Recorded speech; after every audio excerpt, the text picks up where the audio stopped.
Hello guys, this is Arnab retake চ্যানেলের পক্ষ থেকে আপনাদের সবাইকে স্বাগতম। আজ আমি আপনাদেরকে দেখাবো টিকটক অ্যাকাউন্টে ওয়ার্নিং আসলে, অর্থাৎ অ্যাকাউন্ট ওয়ার্নিং আসলে তা কিভাবে রিমুভ করবেন। আপনি হয়তো জানেন টিকটক অ্যাকাউন্টে ওয়ার্নিং আসলে তা যদি সঠিক সময়ে আপনি পর্যালোচনা না করেন আপনার আইডি ব্যান্ড হয়ে যেতে পারে। তাই একটা রিকোয়েস্ট না টেনে ভিডিওটা দেখবেন, ইনশাল্লাহ সফল হবেন। চলুন ভিডিওটা শুরু করা যাক। তো গাইজ, প্রথমে আপনার টিকটক অ্যাপটি ওপেন করুন, এরপর আপনার প্রোফাইলে যান। আপনার প্রোফাইলে যাওয়ার পর 3 ডট মেনুতে ক্লিক করুন। দেখুন এখানে একটা অপশন আছে সেটিংস অ্যান্ড প্রাইভেসি, এটাতে ক্লিক করুন। এবার একটু নিচে নামুন, এখানে একটা অপশন আছে আপনার রিপোর্টের প্রবলেম, এখানে ক্লিক করুন। এরপর আর একটু নিচে নামুন, দেখুন এখানে একটা অপশন আছে অ্যাকাউন্ট অ্যান্ড প্রোফাইল, এটাতে ক্লিক করুন। তারপরে এরকম একটা ইন্টারফেস আসবে, এখানে দেখেন প্রোফাইল পেজ নামে একটা অপশন আছে একেবারে নিচে, এটাতে ক্লিক করুন।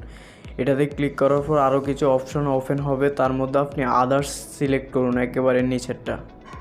তারপর এরকম একটা ইন্টারফেস আসবে, আপনি নোতে ক্লিক করুন। নোতে ক্লিক করে নিড এ মোর হেল্পে ক্লিক করুন। তো বন্ধুরা, এখন এখানে কিছু টেক্সট লিখতে হবে। টেক্সটগুলো অবশ্যই ইংরেজিতে এবং খুবই গুরুত্বপূর্ণ সহকারে লিখবেন, যেন অল্প কথায় আপনি তাদেরকে আপনার সমস্যার কথাটা বোঝাতে পারেন।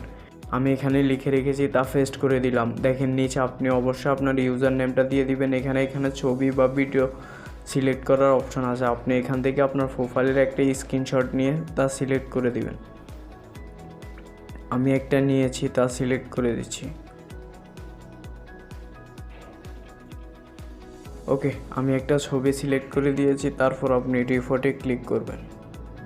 তারপর এরকম একটা ইন্টারফেস আসবে, আপনি রিপ্লাইতে ক্লিক করবেন। এরপর ওরা আপনার এটা পর্যালোচনা করে আপনাকে ফিডব্যাক জানাবে।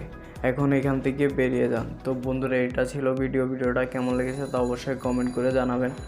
আর ভিডিওটি ভালো লাগলে অবশ্যই চ্যানেলটা সাবস্ক্রাইব করবেন। ধন্যবাদ।